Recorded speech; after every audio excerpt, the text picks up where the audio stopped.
So, good evening, everyone. I hope this is going to be the end of this short 1 week session, specifically on cybersecurity. So, to accumulate what all the queries we got on the past 3 or 4 days, right? So, we have just made this session. Already, we have planned it the same way to be interactive. So, it will be me, Ashok Kumar Mogan. I'll give a half-an-hour session, typically hands-on on like one experiment, how we do it in real world. Most of you might have been interested in hacking, right? So that's okay. Before we start with that, the second session will be delivered by Mr. Ramaguru, right?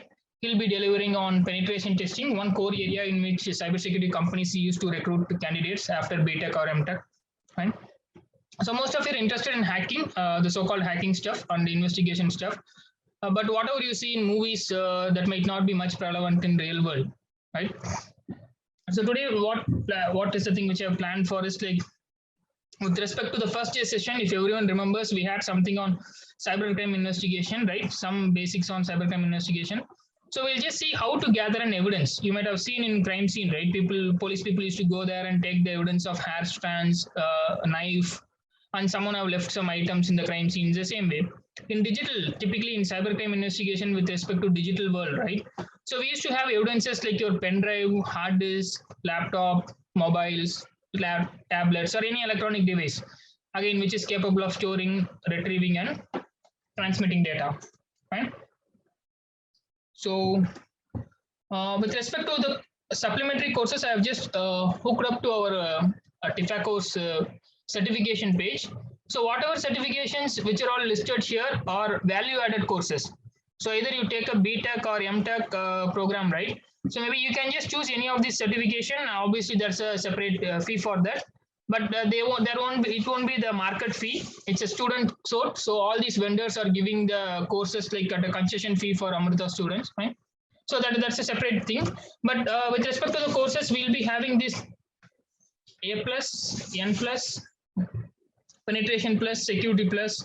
So whenever you see like the one of the leading partner for us is EC Council. Most of you might have heard of the fascinating certificate called Certified Ethical Hacker, right? So that is provided by this vendor called EC Council.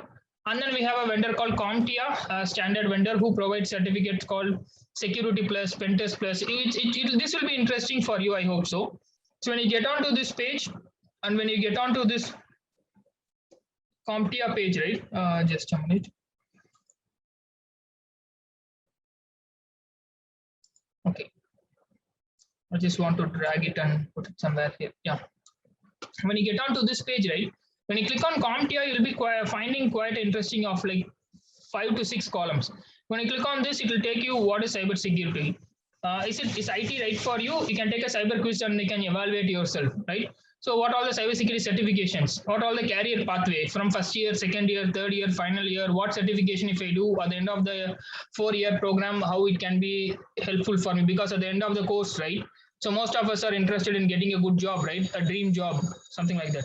So anyway, I'll be sharing this link in the chat box, fine. So not now, after the session, whenever you find some time, right? So you can just have a look at it. You can click on these links and check what is cybersecurity and see what are the certifications available and on. So CompTIA is another vendor. Skillda is one vendor from Indian vendor who's giving cybersecurity related certification tied up with the ACT and government agencies. And we are also introducing a blockchain certification. I hope if time permits, Ramaguru can just describe on this. It's a trending technology, fine. So this is our certification page. With respect to this page, right, we have our prime certifying partner, EC Council, who gives certificates on what is for the past 4 days. We might have studied, you might have heard of the keyword called network security, Wi-Fi security, penetration testing, ethical hacking, vulnerabilities, right? Real world attacks, and this on, right? So certified network defender, ethical hacker, forensic investigator, encryption specialist, all these certifications are available with this vendor. And the next vendor is called CompTIA. So they used to give a certificate called Security Plus, Cybersecurity Analyst, Penetration Testing Plus, right? On this sort of certifications, it goes on. So they have quite a good number of certification, and these are all international bodies.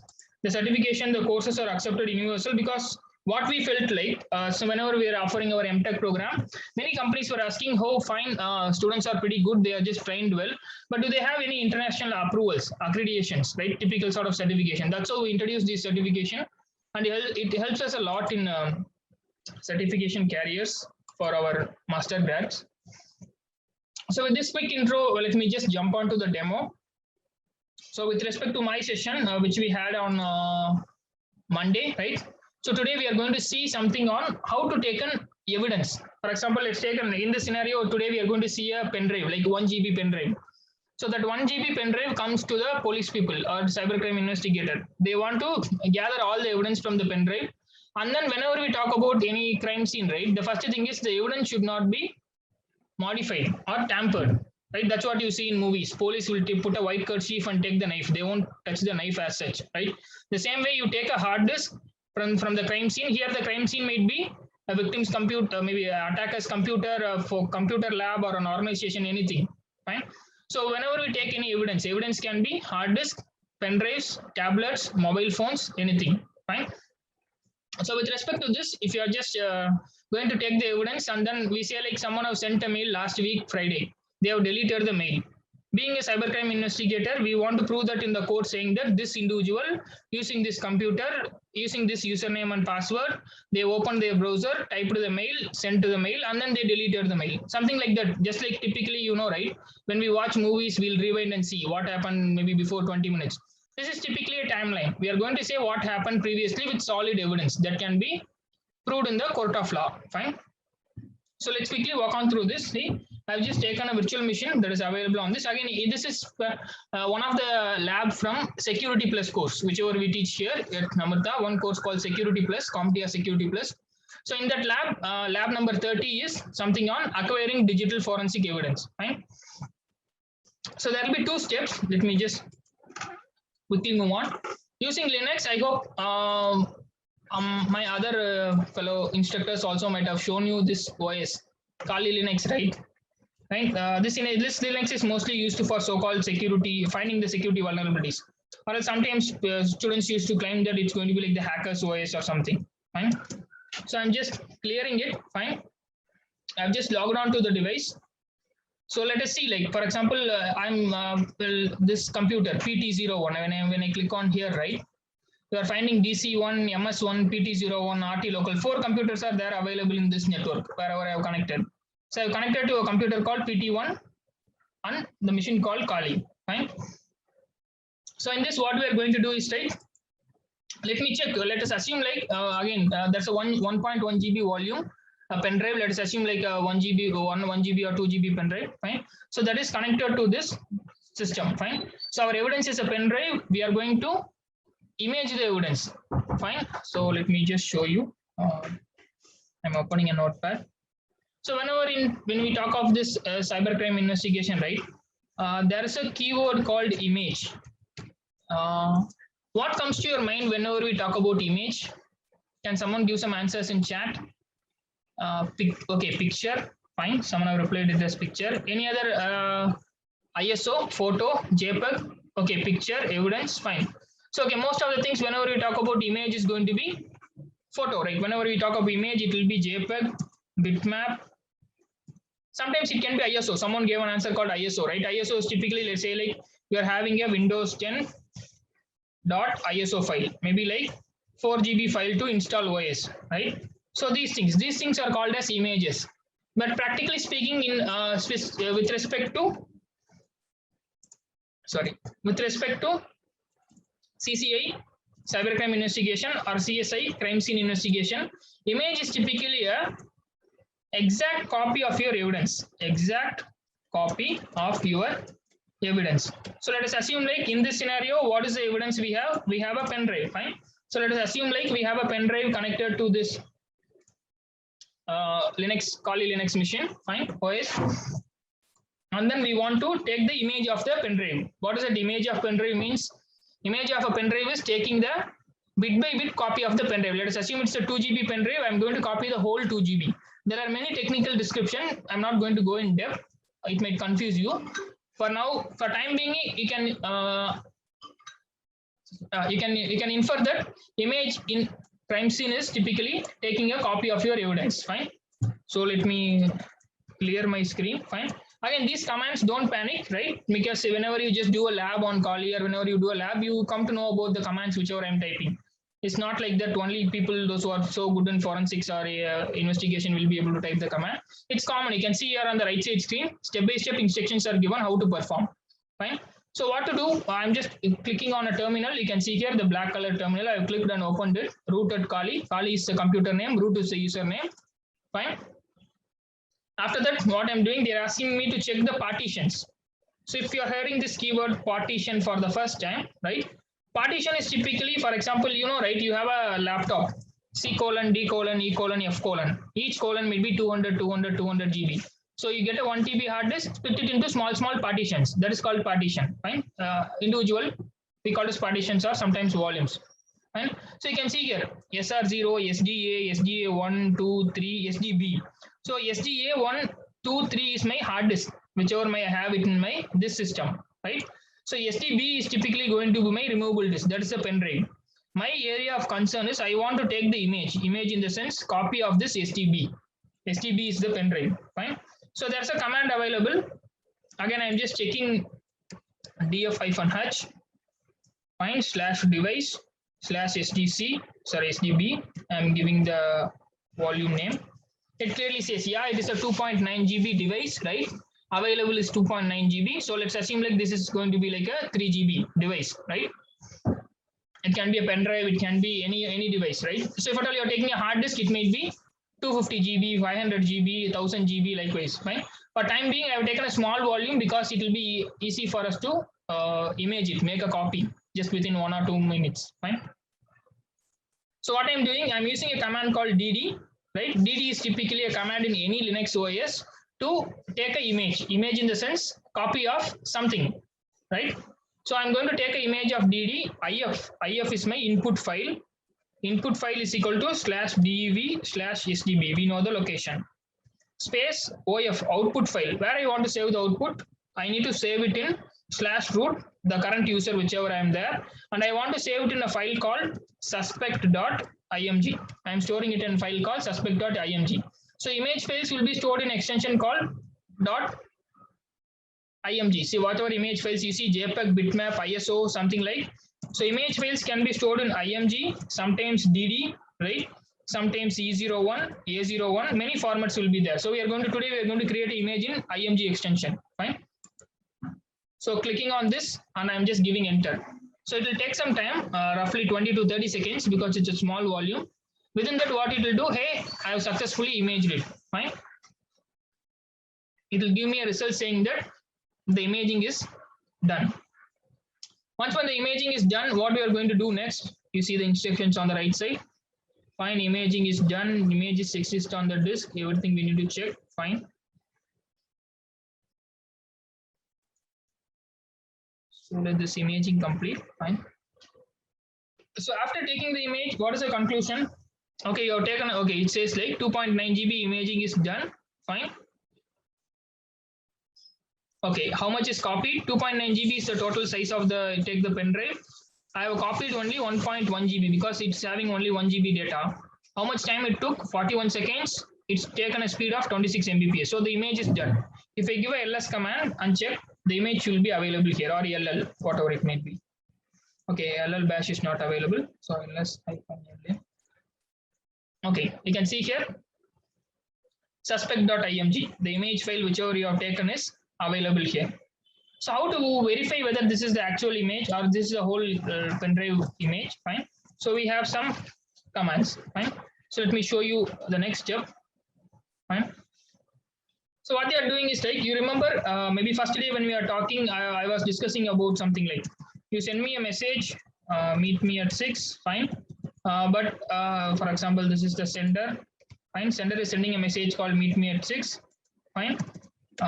Receiver is receiving the message call. Sorry, pardon me if at all any spelling is there. Okay, receiver is sending a message called meet me at 9. Fine. So sender is sending a message called meet me at 6. Receiver is getting the message. Something is changed. It's getting us meet me at 9. You remember that day we just talked about hashing. So hash will be something like this. If the message is changed, it will have an entirely different hash. Fine. So what you're going to do, we have taken an image of a pen drive. 3 GB pen drive, we have taken an image, 1.1 GB volume, fine, that is visible here. So we are going to check the hash of the pen drive, fine. So we are going to take a hash. Hash is MD5. MD5 is the algorithm name, and hash is the checking mechanism. You will check right before and after whether it is fine. So we are going to take the hash of the thing. So that's a command called MD5 sum. Fine. And I'm going to take the hash of a suspect.image to this right arrow in Linux specifically. You can see here single or double right arrow in image notifies that copy it into that file. So suspect.image, I'm copying into suspect.img hyphen hash because it's a hash value. I'm just storing it in this file. Fine. So now that is done. Fine. Hash is taken for this file. So how to check the hash? Cat is typically in Linux for opening the file, right? I'm just checking not suspect.img, suspect.img hyphen hash file. Okay, just a minute. For your inference, I'm just zooming it, fine, so that you will be able to see this fully. Okay, I'm making it big and zooming it. I hope it should be visible now. Fine. So now we are taking the hash of the file. So what is the hash of the file? Starting with 89 and ending with 63. So I for example, I am in the crime scene. I've got a pen drive in the crime scene. So I've taken the image of the pen drive. Image of the pen drive is suspect.img. Hash of the pen drive is something like this number. Fine. So this hash value, both the hash value and the file will be sent to the forensic lab. So in the forensic lab, they'll analyze it. We'll see in the next step how to analyze it. We'll see some tools on analyzing the evidence, right? So this is done. So let us take a scenario in which this image is modified. Modified means someone is making changes to the image. Fine. So let me do, because we are doing it for demo purpose. I'm just going to make a change in this file. Let us see. Echo.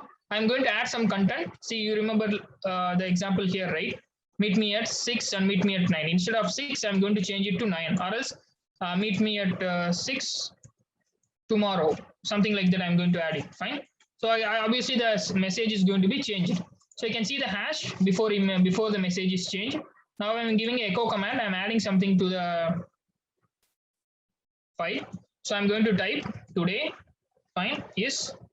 I just want to print the today's date. I hope yesterday even Saurabh might have shown you some scripts programs. It's not tough to write a program. See, this is typically going to be like a program. When I give this in the command prompt, it is typically going to take the current date from the computer. If today is like 18th June 2021, it is going to print to the current date, right? So where I want to add this content, this right arrow again, and I'm going to add it to suspect.img file. So when I click on enter, it's successful. The content is added to the file. Now what we can do, we can go and check the hash again. Fine. So it's come. So now I'm just giving the same thing. MD5 sum. Fine. Suspect.img. In this scenario, I'm giving double append add to the file, not create a new file. I'm going to add to the old file. Suspend.img hyphen hash. Fine. And then click on enter. Now the new hash will be added. Let us open the file and check. Cat is to open the file. Cat suspect.img hyphen hash. You're opening the file and checking. You can see here. See, first image file is starting with hash number 89 and ending in 63. Second file hash is starting with DEA and ending with 72. So then what is the conclusion? The suspect.img in sender is having some content. Something is modified. In this scenario, we have added something. Either the attacker can add, remove, modify anything. If a single bit of change, a small wording is changed, or a small hyphen or a space or even a dot is added, the hash will completely change. Right? So this is one example. Yeah. This is one example in which we are seeing. See the right side, they are giving hints. So are the hash values are the same? No, because the hash values are not same. So my answer is correct. Fine. So cat, I'm just opening. I'm just going to display the file. Let us check it. Cat. Fine. I'm opening the image file, whichever we have taken, the evidence file. Fine. See what is there in that file. Instead of the original pen drive image which you have taken, it's going to print the current date. You can see the code which we wrote, right? Today is $date. Today is Friday 18 June 21. Current timing. What is the exact PDT? Exactly, because it's in the server is in different country, so it is showing that PDT, not IST. Fine. So this is the thing. So this is the first part. hacking is not so easy, or else forensic or cybercrime investigation is not so easy. Sometimes it may be interestingly boring like this to sit and type the commands. Fine. Not only commands, it is available in tools also. Next we will see a tool, GuiMode tool. Fine. This is first half. What we did in this step, we just took a pen drive, we copied the pen drive. Copying in forensic is called as imaging. So we imaged the pen drive and then we stored it. So we also modified the content of the pen drive. Before and after, we verified the hash value of the pen drive, right? So we verified the MD5 hash. The hash is not matching. So we concluded that the evidence is modified. Fine. So this is one scenario. So let us take another scenario. I'm just going on to another computer here because there are four computers available here. Instead of PT1, I'm going to the computer called MS1. It's a server machine. Fine. That's not, right? Most of you know there are Windows server is there, Windows client is there. You go to the lab, typically your college or school lab. One server will be there, 25 client computers will be there. What is the scenario? The server computer will be managing the client, just like you imagine a teacher and a student. A class will have one teacher and 25 or 50 students, right? So currently I'm opening a server, fine, Windows server computer, fine. So I'm just giving, let me type the password here. You can see here on the right side, PA$W0RD, how to create a strong password. You remember? Yesterday, some of our colleagues were discussing on this. Even first day, I hope I remember I was discussing on this. Fine. So let me close this. Already I opened the program for you. So let me close it and open it from the first. Fine. So we have gone to the Windows computer. Fine. Take some time to close it last minute. Okay, fine. So what it is saying, there's a program called Autopsy. You can see here on the screen, right? Sorry, let me close it. Fine. Autopsy 4.10 was the recent version. So this is the tool. Whatever we did there, right? We did it in the command line. We can do it in next finish graphics mode. We can do it. So I'm opening the program called Autopsy. So Autopsy is one of the most commonly available open source. So open source means free tool for doing forensic investigation or cybercrime investigation. So what you can do? You can take a pen drive, take a hard disk, take a mobile device, add as an evidence. Evidence means without missing any data, first bit to last bit, you can add the data. Then what we can do, we can just find the hidden file, we can find the deleted file, we can find when the mail was sent, we can find what the user was browsing. Everything can be found using this tool. Fine. So this is one of the most commonly used tool in digital forensics. So whatever we tried in the previous last 20 minutes, right? We tried DD command, DD, IF, OF, MD5 hash, everything. This tool will automatically do it. We don't want to sit in command line and type everything. Fine. Fine. It's saying a welcome screen. So in this, what I can do, just like you open MS Office document, what you will do, create an MS Office document, open an MS Office document, close the document. Same way, this is a case, right? This is a cybercrime investigation case. So we can create a new case. We can open a recent case. We can open a case. I have already created a case. Creating a case will be a bit complex. So we are not going to see that today. But I'm just opening a case. Fine.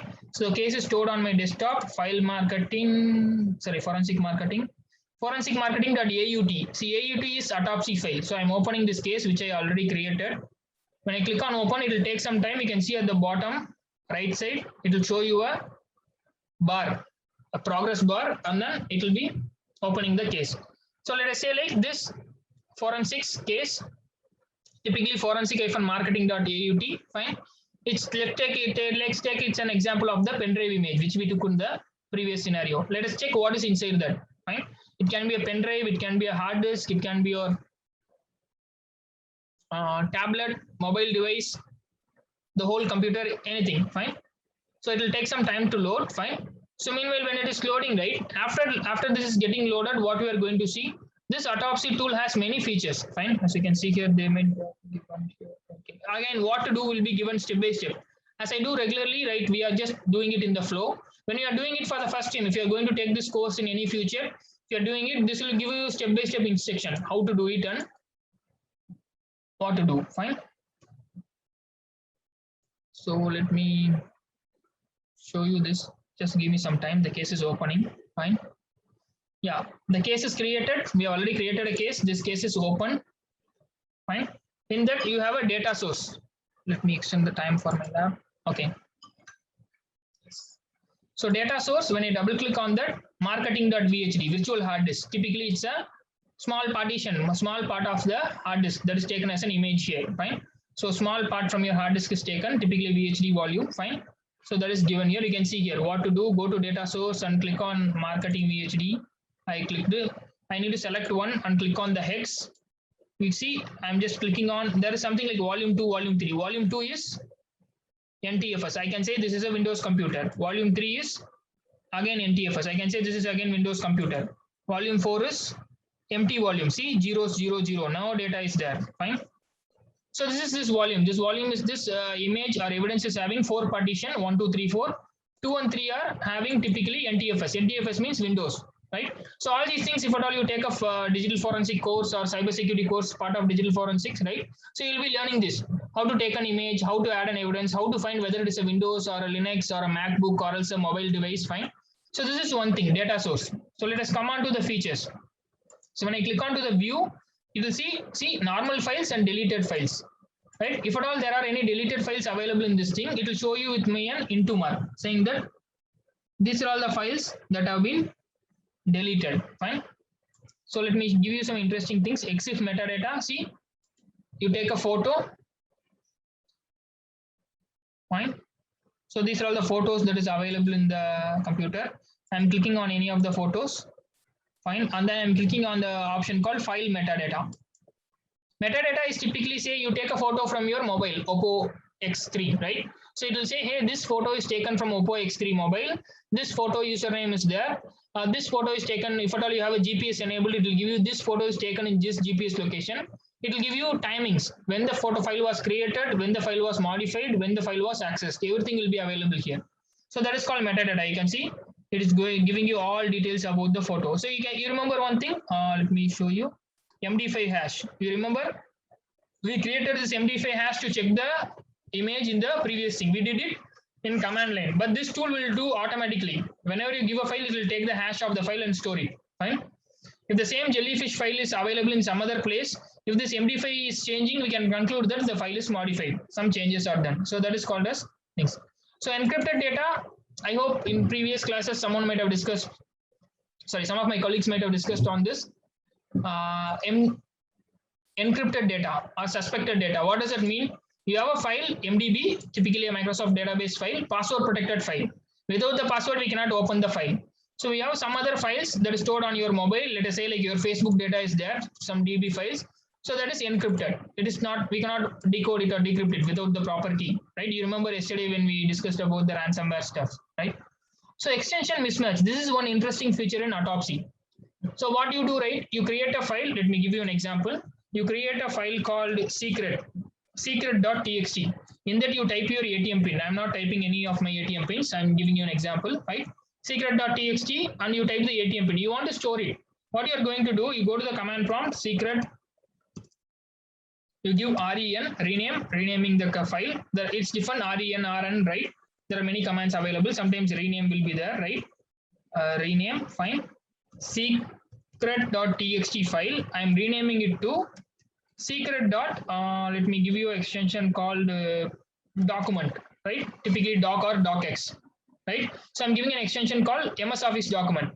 So when someone double clicks on this secret.txt, secret.documentx, it will clearly says MS Office cannot open the file. So what we will conclude, okay, the file is corrupt or missing, right? But actually it is a different file. It is a text file. I'm hiding it as doc. Instead of doc, let me give it as JPEG. It should look like a photo file. When you double click, saying that black screen will come, nothing is available. Fine. So this tool, forensic analysis tool Autopsy, will give you a extension mismatch detection. As the name goes, that's an extension. It is not a photo, it is a text file. Mismatch, someone have renamed it, that the tool have detected it. Fine. So that is on. It shows you all installed program on the hard disk, whatever softwares, hardware. Let me give in timeline. From 2009 to 2017, in this evidence, many people have installed many softwares, right? So these details are available. Recent documents. What all the recent documents you opened by the file? See, we opened the jellyfish. It is showing that, yeah, recently this jellyfish file was opened, right? Web browser, web bookmarks. In website, we used to do a bookmark, right? For example, this person have bookmarked USA government. He might be a US person. USA government, us.gov, right? Some websites have been bookmarked here. Web history. browser history, what all the websites that have been visited, it's available. It's not, it won't show you in plain text, it will be in index.dat.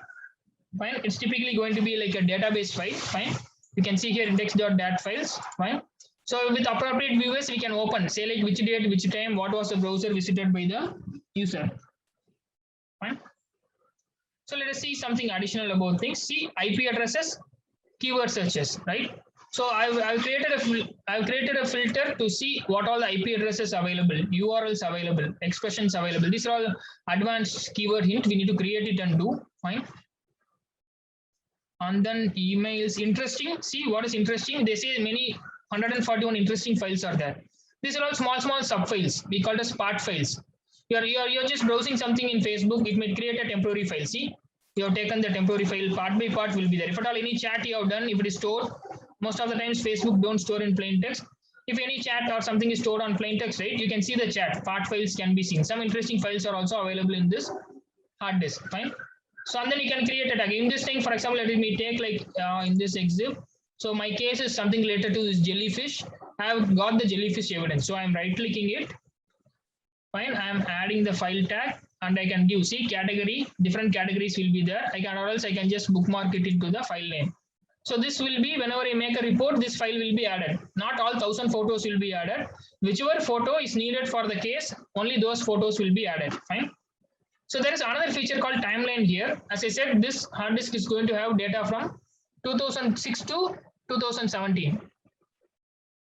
Quite a good number of data. So when you just click this, it will just give you in a timeline. Timeline means typically like you rewind, forward a video, right? So this will give you in terms of timelining. Fine. Just a minute, let it load. Okay, shortly I'll just wind off my session because the next session I have to start. So this is the thing which is given here. I'm just getting this. They have given an example of how to find the browser. You go to the timeline, search for 2017, 29th April, go to 2:14 hours, that is 2 p.m. You will find the history. In the history, you will find the list. In the list, you will find the mail. What was the mail sent from whom? And then that was the extract evidence that is expected. So typically after you go to the timeline, you can just find, you can give us keyword search, or else you can, some case will give you some information. The incident happened last week, Friday. So you can open the hard disk evidence last week, Friday, which browser, which data, which mail they opened, what mail they sent. Everything will be available here. Fine. Because it's having a pretty big file. It is taking some time to load. No problem. Fine. Let it load. So then on see at the end of the course, now what we did, we are able to image the evidence, typically copy the evidence for crime scene investigation. Fine. After copying, we are able to analyze it is a tool, right? This autopsy is one tool commonly used for doing the analysis. See, instead of working on the direct, you can see here on the right side screen, instead of working on the directly on the evidence, why we are taking image copy? Because we should not modify the evidence. If I'm working on the original hard disk or pen drive, accidentally if I delete something in the code, they won't accept it. Accidentally if I just click on something, something is changed in the code, they won't accept it. The hash value will change. Fine. So what your things to avoid the unintended change to evidence. To avoid the change to evidence, it is compulsory in the crime scene. You should not work on the original evidence. You need to copy the evidence. You can keep one copy, two copy, or multiple copies. That copying process of the evidence is called as imaging. Fine. In digital forensics. So that is the evaluation pattern here. So what is the purpose of hash? Why we are taking hashes? By this time you will be able to know. Hash proves that there have been no changes to the data before and after, or from the sender to receiver. Fine. Which of the following answer best described while timeline autopsy? That's what you open timeline here, right? From 2002 to 2017, what happened? It displays the chain of events, allowing digital forensic expert to see a broad picture what happened. Clearly say like, I want to know what happened on 2010, December, first week. What was the mail sent? We can easily see from the evidence. So that is called this timeline. Timeline is one of the feature of this autopsy tool. Right? So that is on this. I hope with this 20-30 minutes, right? So what we did a CLI and GUI. If you are hearing this for the first time, CLI is command liner interface. You type it in black and white screen, right? Command liner. GUI is graphic mode, just like we just click next, finish, right? So we saw a CLI tool, typically a DD tool to image the file. Imaging means making a copy of evidence. We did it, fine. So then GUI graphic tool, what we used a tool called Autopsy, fine. Using the Autopsy tool, we imported a case, and what we are able to do, we are able to see all these things, right? So find the hidden file, find the deleted file, find the missing file, find the file is with different file extension, and also see the timeline of the file, fine. So that is on this, fine. Okay, so chats from the YouTube. Okay, fine. So that's it from me for today's session. First half of the session, already 6:10. I'll just hand over to Mr. Ramaguru. Ramaguru, you're available here? Yes, sir. I'm available. Yeah, I'm stopping my screen share. I hope we can have the question answer session at the end of the course, because like if I start answering, it may eat up his time, right? So meanwhile, Ramaguru is just giving his session. I'll try to answer the questions in the chat box. Fine. So, okay. So Ramaguru, you're having screen share access? Yes, sir, I have. Yeah, then it's no problem. I stopped my screen share. You can just start. So good evening. Thank you so much, sir. Yeah. So maybe all of you take a deep breath. Then let's start. Okay. So what sir explained was about cyber crime, how to do the evidence collection, right? So I would like to start with where I stopped my last class. Okay. The gaming. Okay. And one thing which I understood is many of you had a doubt that in cybersecurity week class, why is that gaming addiction discussed?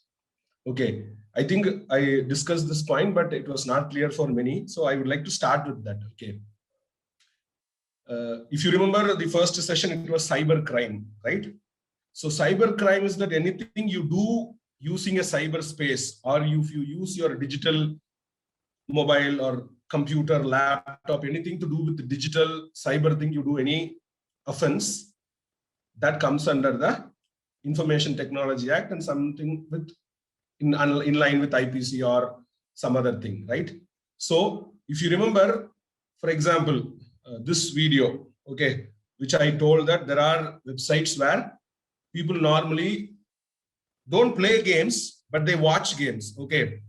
And there are chatting options, okay? In that options, maybe you will go use your actual Gmail ID and you will be chatting, right? So now, if someone is going to trace you from this particular chat using your username and find you, and they somehow come in contact with you, either in person or maybe through Facebook or Instagram or any other social media site, and it is harming you, maybe physically, mentally, in any way, then since the crime was committed using the cyberspace or the social media, that is cyber crime. Okay. And this is from the far application side of the cyber security. Okay. So this is one of the thing. It may be a gaming addiction, but if you get addicted, most of these games you play today are online based games, multiplayer role-playing games, right? Which involves cyber. And there are chances that you can get affected in some way. Okay, so that is how it is related to cyber security. So you should be aware what a person can do by knowing certain information. Okay, so that is the correlation of why we understood cyber security with gaming addiction. Okay, so this is one thing. So now getting on to the next thing, today's topic for me is I'm just going to introduce all of you to what is penetration testing. Okay, I see a lot of questions in the chat asking what is ethical hacking, what is penetration testing, so many questions. So I am going to use a website, okay, which is available publicly, which you can even later and go and read it. Okay, so I'm just using that. Okay, so you can anytime read that so that you need not even if later you get any doubts also, you can read it. Okay, so what is penetration testing? What is ethical hacking? Okay, so penetration testing, what we normally do is when a company or a particular organization wants to perform or know how much secure their organization infrastructure is, how good is their network security, whether can someone unauthorized way can they access to it, any sensitive information is being leaked without their knowledge, either through websites or social media or through any people who are working in the organization. It could be either lack of awareness of within the people who are working in the organization, or some people are doing it for some malicious reason, like they are doing it for money or they want to take the revenge of the company. It could be done. Okay. So penetration testing is, your focus is to test an organization infrastructure. Okay. And to see that what are the things that can happen. Once you finish that, you give a detailed report to the organization explaining that these are the areas where there are vulnerabilities, and these vulnerabilities could be exploited by someone. And if those vulnerabilities are exploited, then it can cause some financial damage. It can cause some reputational damage. It can cause even some life critical scenarios. Okay. So this is what normally a penetration tester would do. Okay. And for the demo session, to keep things simple, what we are going to do is a part of penetration testing, which means even before starting the penetration testing, what we do is information gathering, right?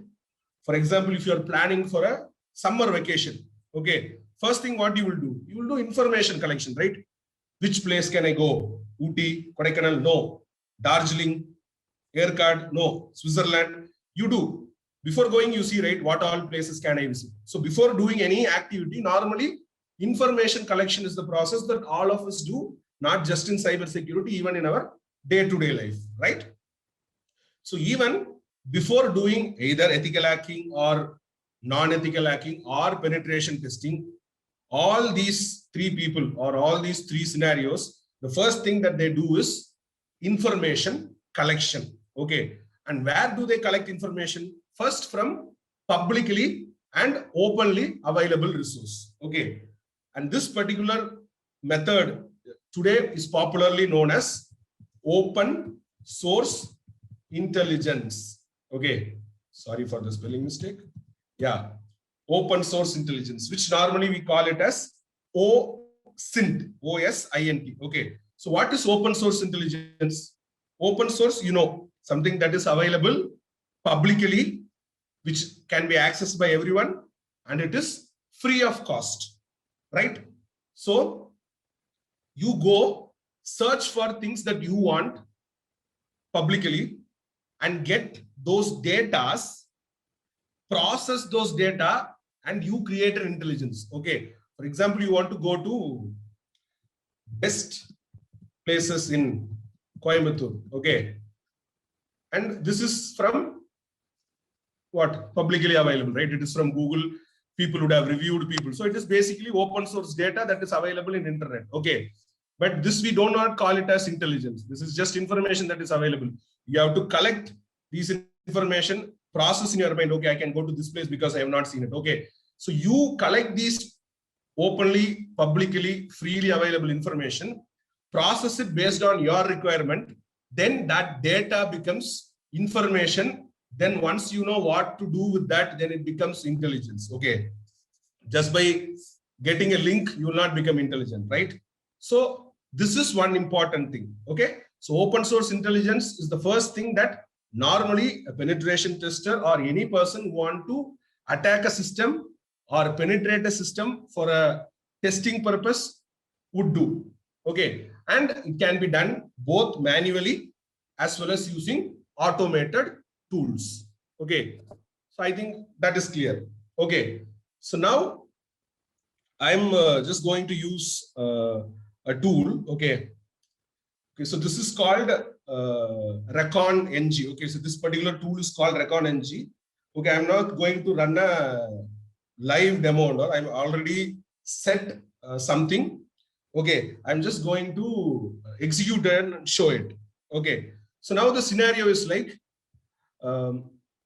let us take this gaming scenario itself. Okay, so you went to a particular YouTube channel where there is someone is playing a live streaming the PUBG game. Okay, I think some games are released today. A lot of people are posting a lot of status. Okay, so and someone finds that, okay, Salman 1x is your user ID. Okay, something like that. A person finds. Now, what he is trying to do is you want to somehow find what is your user ID. This you got it, right? Salman that 1x. And you want to know whether you are available in Instagram so that he can reach you and see whether you are a boy or a girl, whether you are a teen or an adult or an older person, whether you are like school, college, working, you have money, don't have money, are you easily, means are you vulnerable, or you are a person who knows things. So measure that what you would like to do is you would like to establish a connection with you.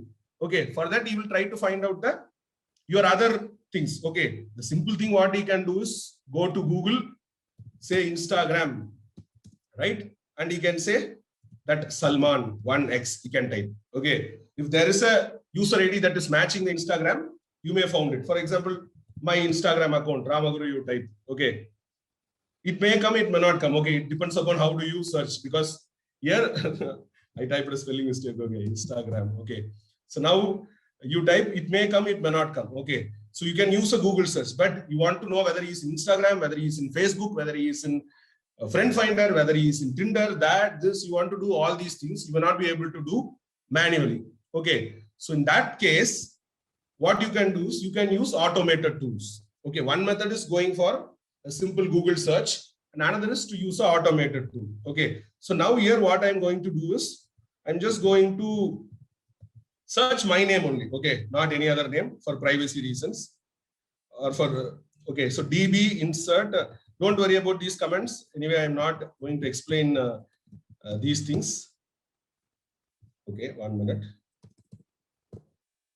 So okay, I'm just going to tell this is the user ID that I wanted to search on the complete internet and see what are the profiles with this particular username. Okay, so I'm just going to give my name only. Okay, so now I'm going to run. Okay, so it will do an exhaustive search. It will go to Facebook and say facebook.com/Ramaguru Radhakrishnan, linkedin.com/Ramaguru Radhakrishnan. Okay, so it will do that exhaustive search.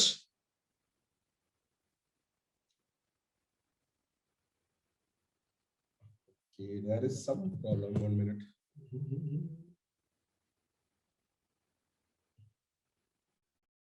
Okay, ideally what it would do is it would run a list, okay, of events, okay, and it will tell me what are the IDs that I have. Okay, I don't know what is the problem, but quickly I may show you. Okay, once you run this result, no, basically you may get something like this. Okay, it will give you a list. Okay, it will run for all some 500 or 100 or 200, whatever websites are listed, and it will tell you these are the names. So I gave Ramaguru Radhakrishnan. It has given me 3 links. This particular user ID is existing on a website called Linktree. Okay, and this is the URL.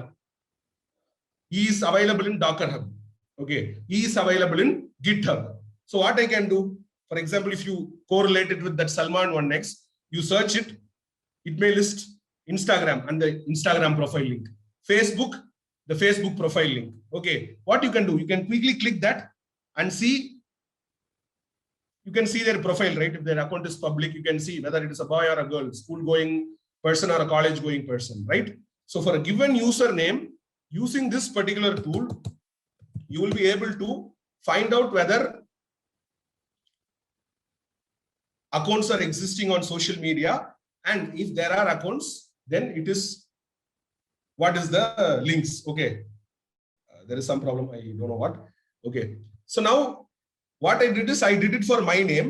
Okay, and I also did it for Madan Gauri. Okay, he is one YouTuber. Okay, so I also gave his name to search, and you see I am available only in 3, but when I gave Madan Gauri, you see I could find one blog, I could find one website called as Fiverr, and one slideshow, one Smule, and one Twitter. Okay. And here it will also give you a lot of categories like blog, whether it is a shopping website, whether it is a social media, or whether it is what kind of website. If you say GitHub, it is telling us coding. Okay. So once you run this tool, basically what will happen is it will let you get the results. Okay. And you will be able to now click this go. So now you can understand the seriousness, right? You go join a YouTube channel or watch any of these live game. And if they get to know, because you are going to have a same username, at least, even if not for all your accounts, at least for 3 or 4 accounts, you will have the same username, Black Cap, Rowdy Boy 556, something like that. Such fancy names people keep, right? And you will keep it all, at least for a few profiles, where you think it is not going to show your name or your identity, but you are going to use the same username for few accounts, right? And using this such kind of automated tools, what we can do is we can search and we can zero down and click it. Now, if I click Linktree, you see my photo. When I click Docker, the same photo. When you click GitHub, the same photo. So then you can confirm that this Ramaguru Radhakrishnan is one person who is existing, and because all 3 accounts show the same person, not different person, right? So then what you can do, you can give a LinkedIn request, you can give a Facebook friend request. So such things you can do, right? So this is how it is gaming or any other things which might look it is not related to cyber security, but that is how it is related to cyber security. It can get very serious. Okay. So now, sorry that this tool didn't work. I don't know why. Sorry for that, but let me quickly try once.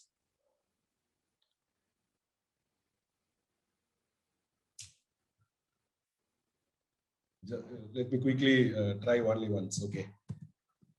So this is how it is going to be affecting you or impacting you. This is how the predators or the people who are going to target kids or any female or any person with money. This is how they reach, and this is how they start. Okay. So it need not always be technical. Okay. You need not even use a tool like this. Okay. As I told, you can just go to Google and type the profile name, Instagram, and you can start searching Ramaguru Radhakrishnan. You can type searching, no? It will give my Instagram profile, right? So you type any other name, it will give you. Okay, so it is not necessary that you should use such tools. Okay, so it is not necessary hackers or the people who are like this knows all the tool. Okay, so but searching like this will also become a problem. Okay, you cannot be able to get all complete results. Okay, so we have something called as Google hacking. Okay, which means you are going to search using a search engine, but you are going to use advanced searches so that your results are proper. Okay, so if I want to search only, now you see I searched Instagram. Okay, there are first 2 or 3 accounts where it is Instagram. Okay, but here you see it is some other site, right? So I wanted to search only Instagram. So what I can say site and say Instagram. Then what it will do? It will search only in this particular site. Okay, now I say Ramaguru, it will only search within that site, and only if there are some results that are matching, it will return the results. Okay, so this is what we call it as Google hacking. Okay, so there are different commands that you can use. Okay, so one simple things like, for example, you wanted to like, you know, right, 5 plus 3, you know, Google works also as a calculator, Google search. This many people know, right? You just type, and sometimes you can ask what is or who is President of India. Even before you type, it can give the answer, right? Even before you complete, it gives the answer, because you know Google knows that you are in India. Okay, so you will be worried only in India, so automatically it gives. Okay, so sometimes it can give a correct suggestion, sometimes it can give a wrong suggestions. Okay, so these things will help you to zero down your results. Like you wanted to search only something, for example, in Microsoft website, you wanted to search only the PDF documents. Okay. So you tell site Microsoft document, okay, Microsoft.com, and you tell the extension should be PDF. Okay. So can you see? It is lookback.microsoft.com. The search result shows a PDF document. You click that, a PDF will open. Next also it is query.prod.cms, something related to Microsoft. Same. It is resulting only a PDF result. So if you now you say document, it should return only documents. So there is only one document that it could find. Okay. So using the combinations of these keywords, okay, what you can do is you can zero down your results. Okay. If you are targeting a particular company, if you are targeting a particular listing, you can find out whether it is there or not. Now I understood that in Microsoft.com, there is only one document that is publicly accessible. Okay, end of the story. Now I cannot get access to any publicly available document. Yes. So you can do results like this also. Okay. So one thing is you can go for tools like this. Another thing is you can use search engines, but with some advanced topics, advanced keywords and such things. Okay. So this is the second thing, Google hacking. Okay. The third thing that I wanted to tell is there is a tool called Shodan. Okay. There is a tool called Shodan, which is basically a search engine, but not a search engine of information, but this is a search engine that people normally use to collect information about things that are connected to internet. Okay. It could be, as you see in my screen, it could be a IP camera, or it could be any internet of things related thing, or a vehicle that is having internet connectivity, or your smart home, or even satellites. It could be anything. Okay. Any of these things that are connected to internet, not properly configured, or it is publicly available, no, you can find it from Shodan. Okay. So now let us take, I wanted to know, I wanted to just search IP cameras, okay, which are visible publicly. So I'm going to search this IP camera and I'm just going to show it to you. Okay. So when I say IP camera, these are the search results. You see 3,93,955 search. Okay. And here you see so many IP addresses. Okay. Or in case it is having a name, you will also see the names. Okay. And you see so many informations, right? Which country it belongs to, what is the company. Okay. And whether it is SSL secured or it is not secured. Okay. You can see all those things. Okay. So now let us quickly click this link. Okay. So now when I click this, I get to know more information. Okay. I get to see that, okay, this is the host name of that particular camera, IP camera. This is the country. Okay. This is the organization which it belongs to. And I see that in this particular website, web domain, there is only one port that is opened, 443. Okay. So what I can do is I can type this IP address, put colon, type 443 and see whether they are leaking any information, whether they have not configured anything properly. Okay. This people see if there is something that they can take advantage of, they will even do something. Okay. But if you are in the stage of collecting only information, you will only find out something, note down that yes, this port is opened. It is vulnerable. That's all. You will not go one other step and do any things that would harm them. Okay.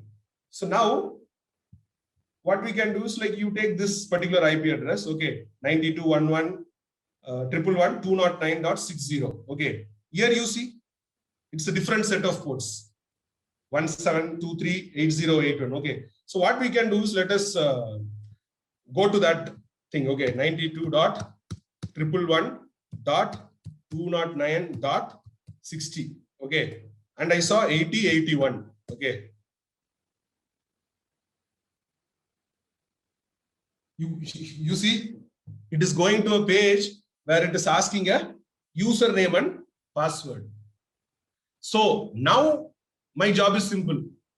I have only to do a brute force attack and crack the password or do some hacking, password cracking method, and I have to find the password. Okay. And they have made job easy. What? They've already given the username as admin. Otherwise, I should guess that also, right? So this is the vulnerability. You see, if this admin was not there, then my job was to even guess the username. But when I click to the page, it automatically gave the username as admin. Okay. So now my only job is to guess the password. Okay. So now if you can do it right, what you can do? You can take control of the camera sitting in your home. You can turn the camera right, left, you can do whatever you want, right? So now we are collecting information. So what basically I would do, I will say this particular camera is like the page is publicly accessible. There is no restriction. Okay.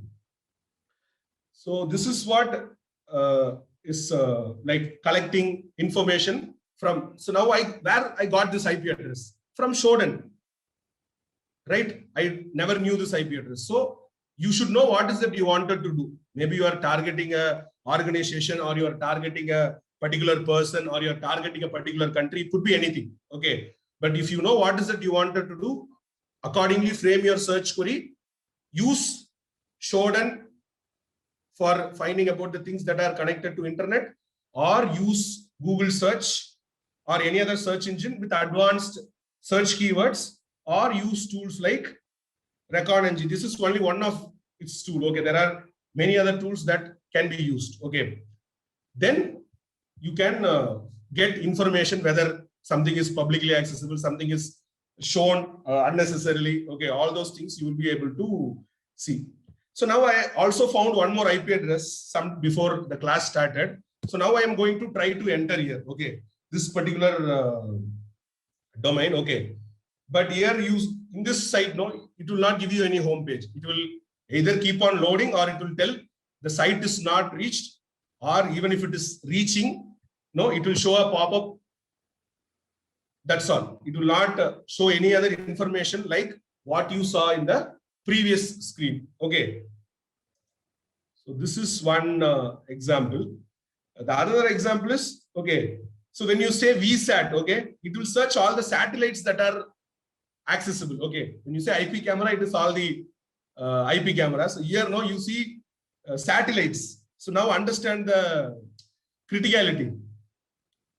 If you can somehow get access to any of these things, okay, and if you can in a way control the satellite, or even the satellite ground station computer, then think of the consequences. Okay, so I'm not going to say anything about this. Okay, but from one result, no, I searched a satellite and I got an IP address, and the port 80 itself was by default open. Okay, and when I searched it, this particular IP address also showed me a information. Okay, which is not useful, but it gave me some details like which is the company that is managing this website, which is the company that is taking care of this, maintaining this particular satellite station, something like that. Okay, so this is one other thing. Okay, one last thing also I wanted to tell. Okay, so let us say this I just wanted to show you. Okay, so I am just going to say add or account. Okay, so I'm telling use an account. Okay, now here I am typing my password. Okay, typing my username and password. Okay, so now I am clicking next. Okay, so for being a cybersecurity professional, or even person who practices cybersecurity, no, your technical knowledge or any other things comes later. Okay, the first thing that you should have is awareness. You should be aware what is happening around you. Okay, for that you need one more thing, which is called observation. Okay, if you want to become contribute steady cybersecurity, become a good cybersecurity professional or a cybersecurity graduate, then there are two things. One is awareness, for which you need a good observation. Okay, so now let us assume that I am entering password. Okay, bugs need not be like hacking, need not be at using a tool that this and all. It could be some simple observation. Okay. So now you see this is a password field. Okay. You cannot see what I typed. Okay. But if you know, if you have somehow explored, okay, if you go view page source, no, you can see the source code of this web page. Okay. Now, in most of these modern browsers, you see something called as inspect element. Okay. Right? You see something called as inspect element, right?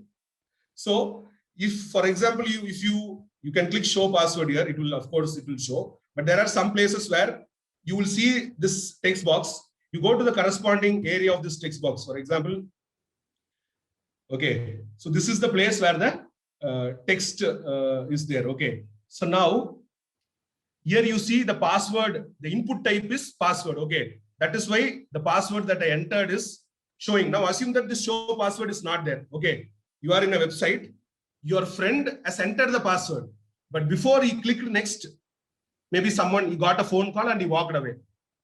Okay.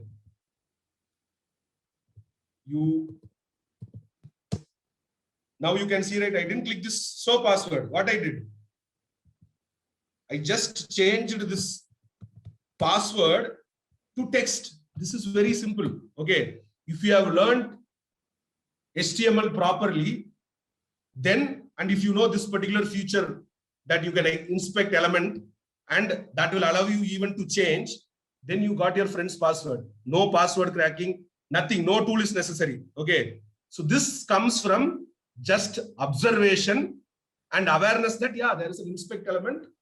And if I change the input type from password to text, that will be visible. That's the awareness and observation. Okay. So don't think that you will always need some 100 commands or 5 tools and so many Kali Linux, nothing like that. Okay.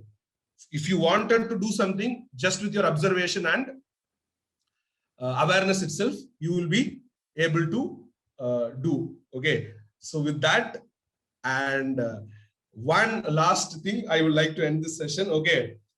Which is very prominent here also. Okay. I think it is very blurry image, but okay. So this is one famous poem that I like from Rabindranath Tagore. Okay. I think it's from Geetanjali. Okay. Where it says, where the mind is without fear and the head is held high. Okay.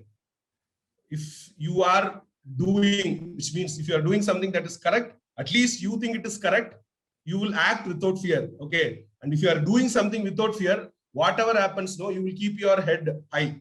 Okay. So this is one of my favorite poem. Okay. Where the mind is without fear and the head is held high. So the last line is, into the heaven of freedom, my father, let my country awake. Okay. So with this particular session, I believe that all of us become aware about the importance and the necessity of cyber security and let our country become awake.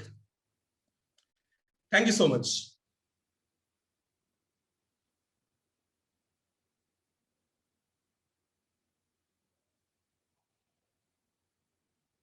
I'm done, ma'am.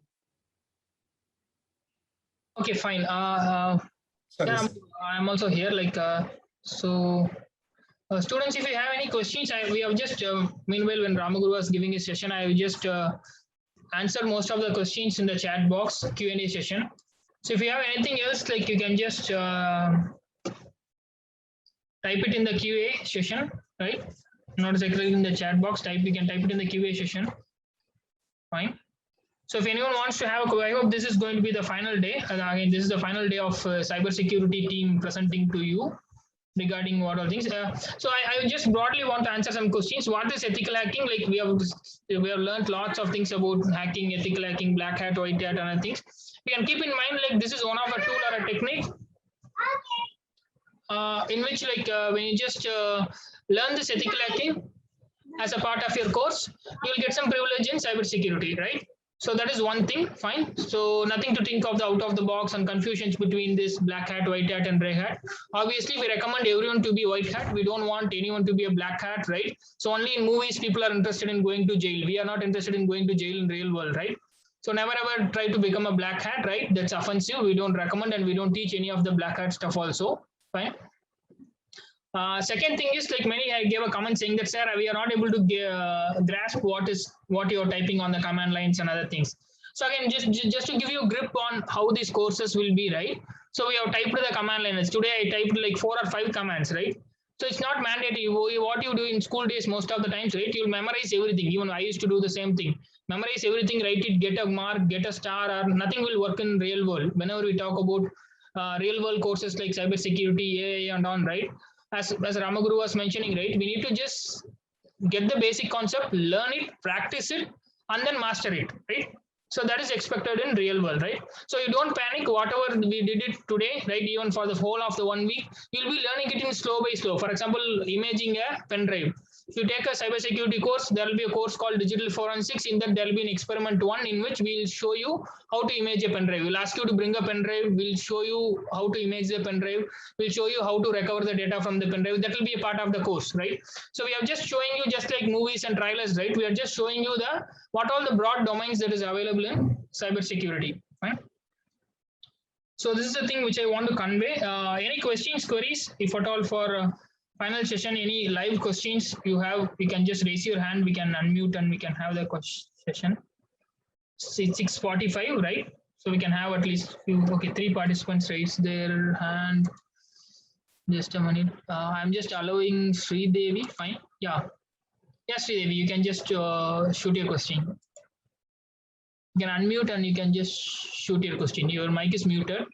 Sir, this is Varun, sir. I am actually attending from my mother phone. No problem. Yeah. Sir, will we can we learn ethical hacking in cyber security course, sir? Yeah. See, whenever we talk about in cyber security, ethical hacking is apart. For example, in your course, you if at all you're bio student, right? You will study botany as a course, right?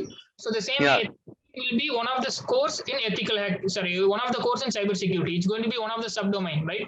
For example, you know, right? To be a thief, think like a thief, right? So to be a hacker, you know how a hacker or hacking works, right? So that is going to be. We don't have an exclusive course called ethical hacking, but in the course you'll be learning all the technology. If you want to do a specific course, that's what we have this certifications. You can do a supplementary certification in evening time or weekends or likewise.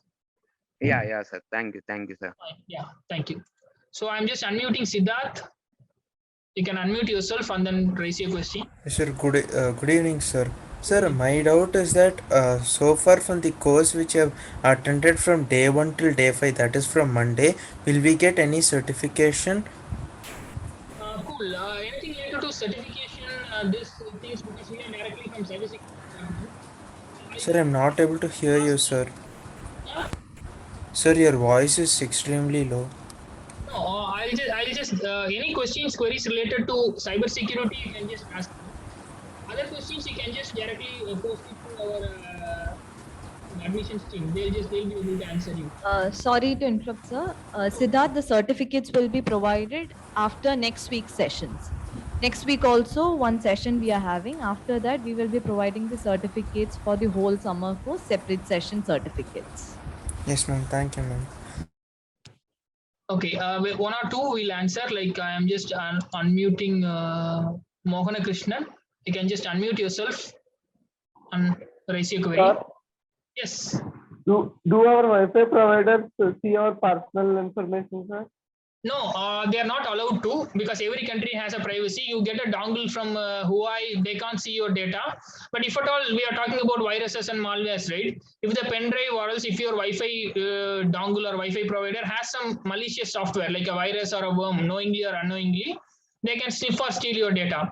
But practically speaking, they are not allowed to steal your data or hear your data. If you find to know like they are hearing your data, you remember something we discussed on cyber laws. You can file a case against them in 66B or E, invading your privacy.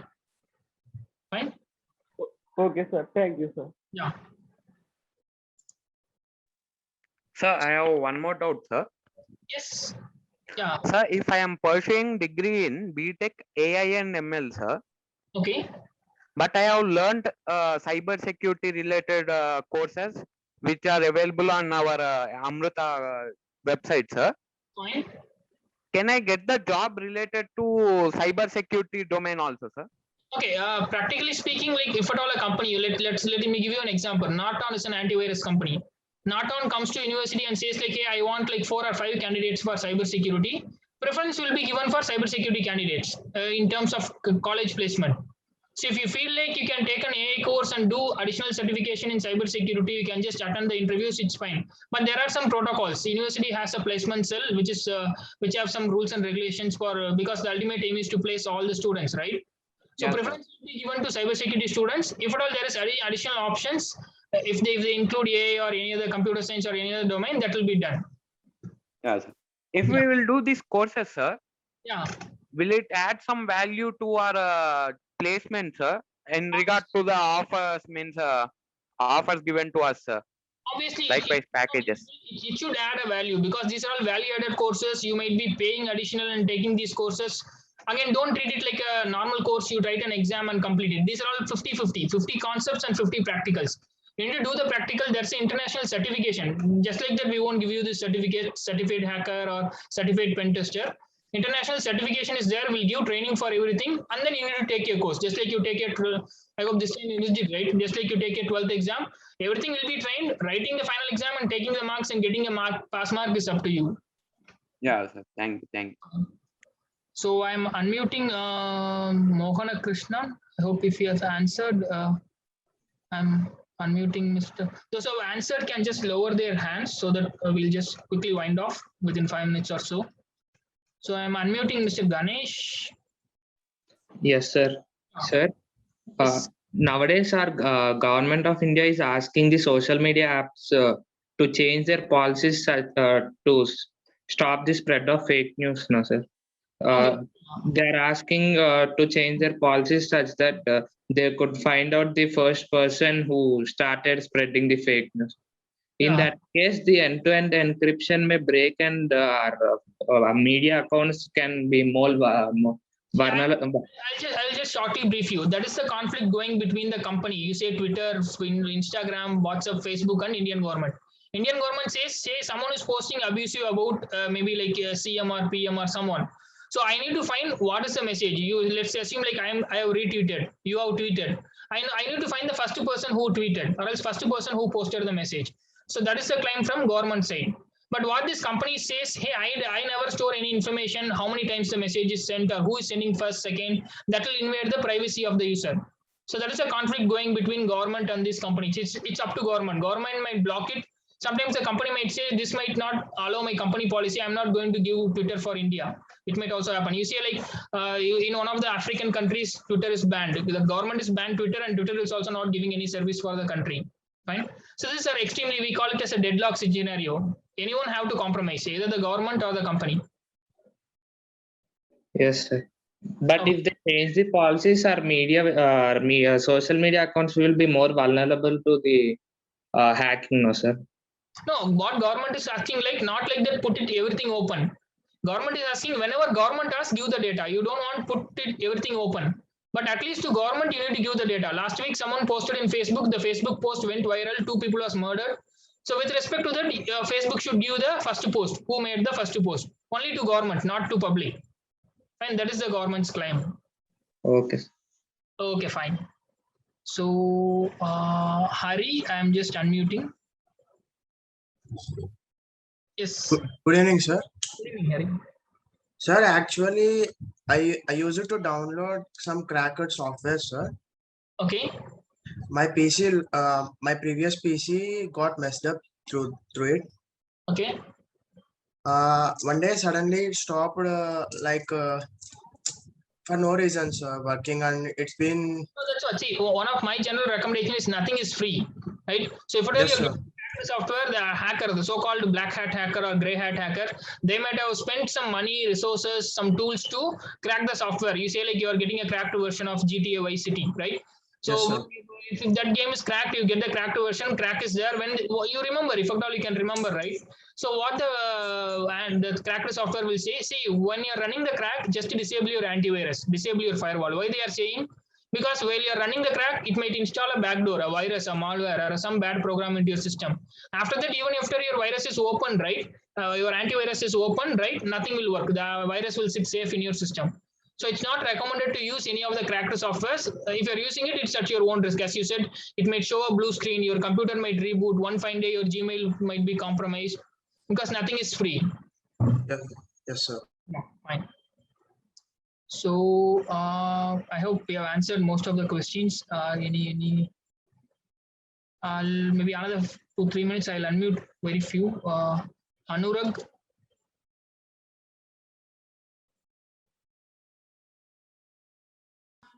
Hello, sir. Am I audible? Yeah, you're audible. Good evening, sir. I'm Anurag. I just want to ask, is there any eligibility criteria that we need to satisfy for the courses that you just mentioned? No, I hope for bachelors, if madam is there, she can answer about the eligibility criteria if they have said anything for bachelor's courses. For the certified courses, sir? No, certification courses, like there is nothing like eligibility criteria. Yeah, I hope I have posted the URL in the chat box many times. Yes, so sir. you can go apply there and take the certificate. We don't directly recommend you to go for an ethical hacker certificate. Before that, you need to know the computer fundamentals, operating system, how network operates. Then only we'll just recommend you to go for any of the ethical hacking or pen testing certificates. Okay. Okay, sir. Fine. Okay. Sir, do So we have any courses regarding the fundamentals you mentioned just now, sir? fundamentals, like if you want to learn something in for the basics of cybersecurity at your own, right? So Yes. just a minute. Let me. I'm just opening the chat box.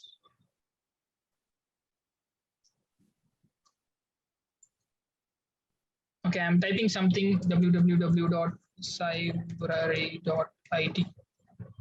So I'm giving you a website there in the chat box, cybrary.it. So that website will give you some fundamental course, introduction to ethical hacking, introduction to penetration testing. Not all courses are free, but you will find some free courses there. Fine.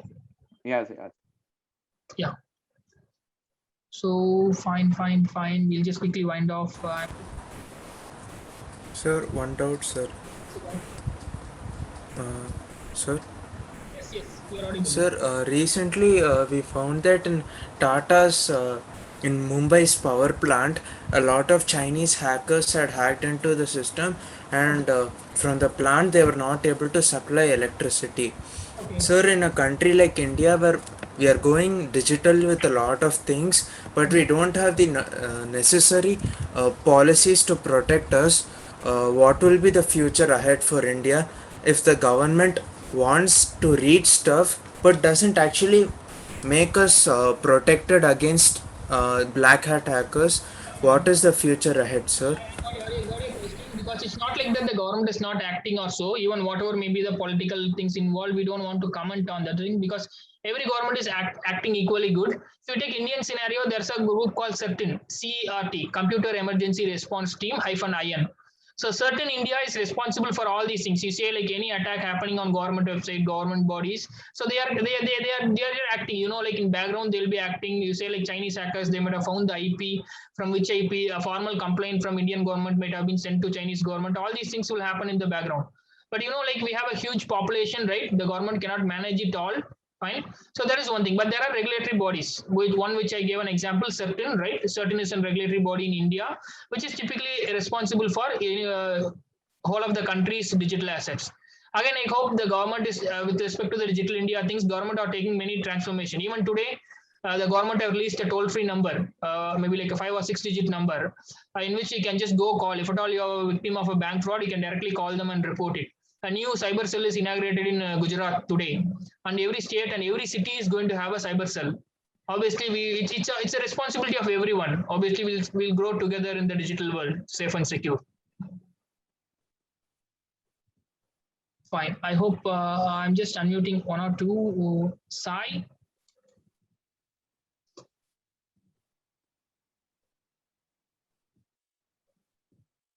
Okay, if Sai is not available, Sujit.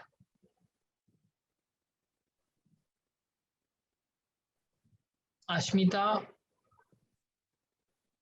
Vamsi. Sir, good evening, sir. Yes, Vamsi. Sir, in AI there are many specializations, no, sir. Yeah. Can we tell the which is good specialization? How are opportunities in this?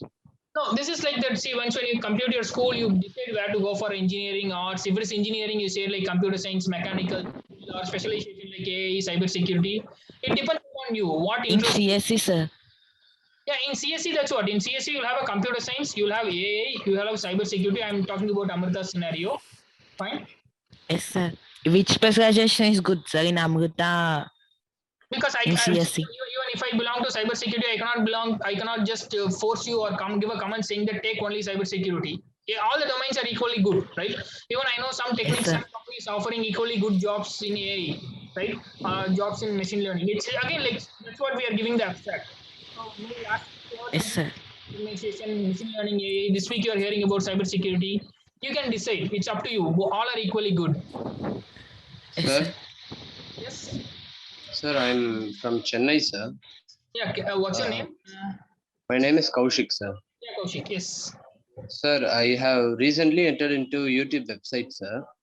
Okay, fine. YouTube, sir. In Google, I have typed that website, but it had went to some other website, sir. It had asked for to pay money. What? Yeah. It has asked me to pay money, sir, to exit from that website. My phone had been stuck for half an hour, sir. I might give you a scenario. You might, instead of typing YouTube, right, you might have missed the O. Instead of O, you might have typed an I, right? So these are all called like some hackers, those who sit online, what they do, right?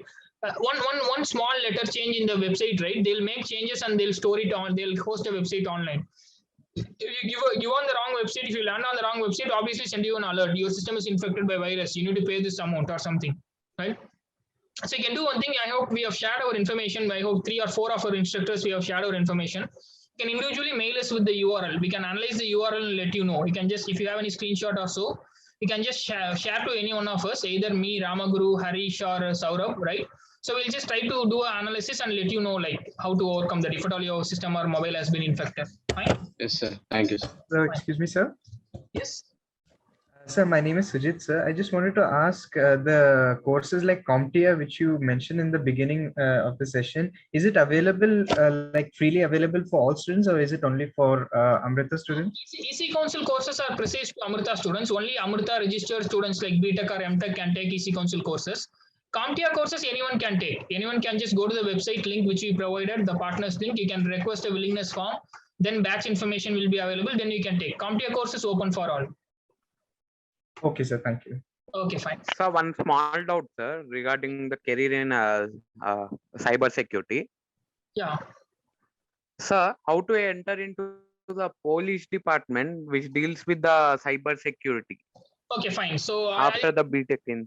I'll give you some hints. Like even I work for some of the law enforcement with some police people. I used to closely work with them. What we do is like, for example, even some of our MTech students currently they are doing internship in Gurugram. Gurugram internship. They are going to go for a 1 month internship on things. So maybe in your third year or final year, there will be openings available like internship, job openings and things. Government will give a notification. As I said, every city, every state is going to have a cyber cell, right? They'll give a notification. I want to graduate BTech in computer science. Who's good at AI, who's good at cyber security, you can attend the interview. Because any government job, it's not going to be in like by reference or WhatsApp message. They'll give a public notice in the news and media in papers, right? So the MIT.gov.in government website is there, Maharashtra cell is there, Tamil Nadu police cell is there, Kerala police cell is there. Kerala cell is doing good. You can go and find Cyberdome, a website for Kerala cyber cell. You will find all the details. Fine? Yeah, sir. Thank you. Sir, and one more doubt, sir. Sir, recently, recently we have seen more ads about Brave, and we say that it is faster and more secure than Google Chrome. Sir, how do you increase the security in such websites, and what is the advantage of Brave over Google Chrome?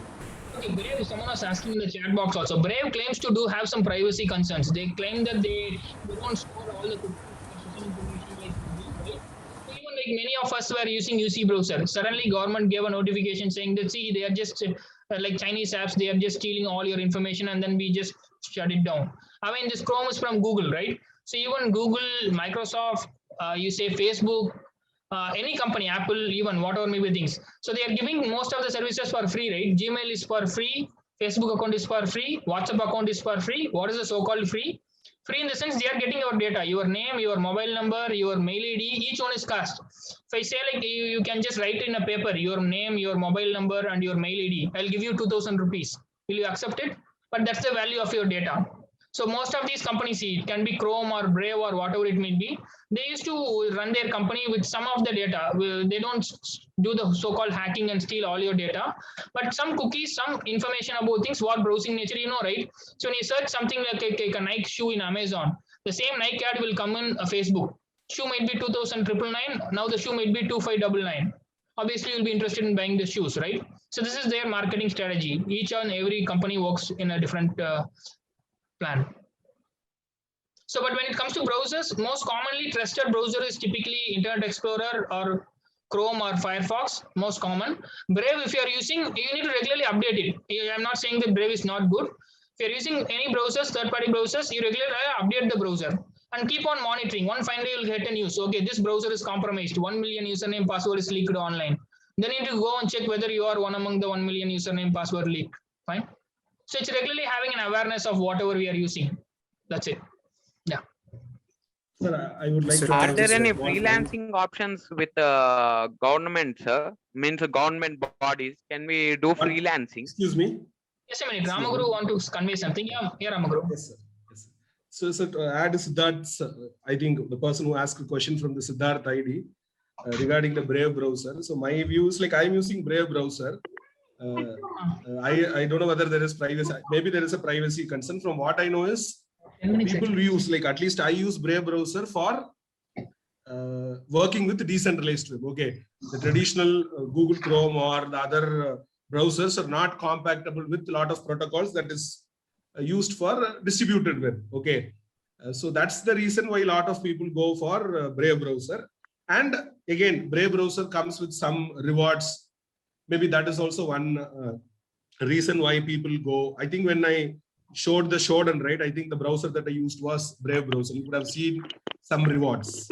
Okay, and Brave is based on, I think, open source Chromium project. Okay, so I think it is open source. So I think there could be some privacy concerns, but I think as Sir told and as what we normally believe is that whichever is the technology, if you are going to be careless, I think God save you. So I think that's the point. Yes, sir. Thank you, sir.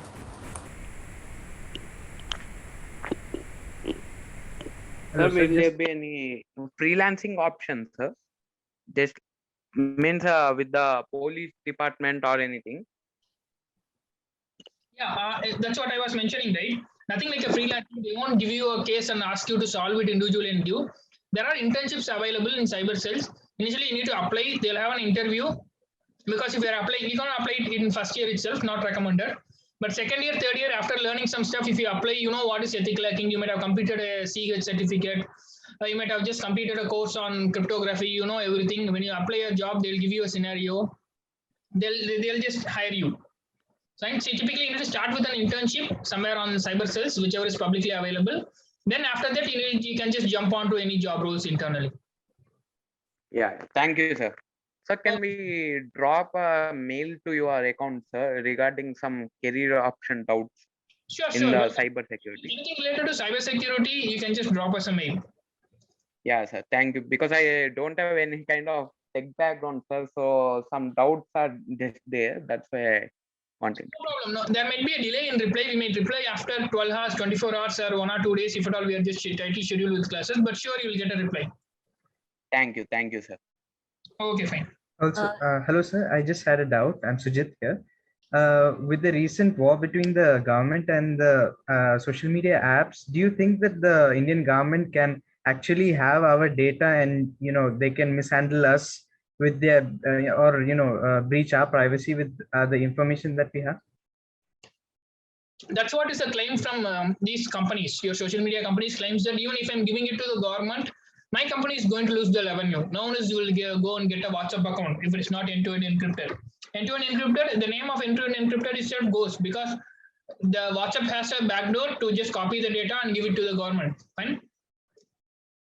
So that is generic. Okay. Yeah. Sir, it's already 7:10. I hope It's we can 7. end the session. It's going to be like a dinner time. Fine. Okay, ma'am, that's it from our side. Ramaguru, if you want to give any concluding notes. No, sir. That's all, sir. That's it from our side. Thank you. Thank you all.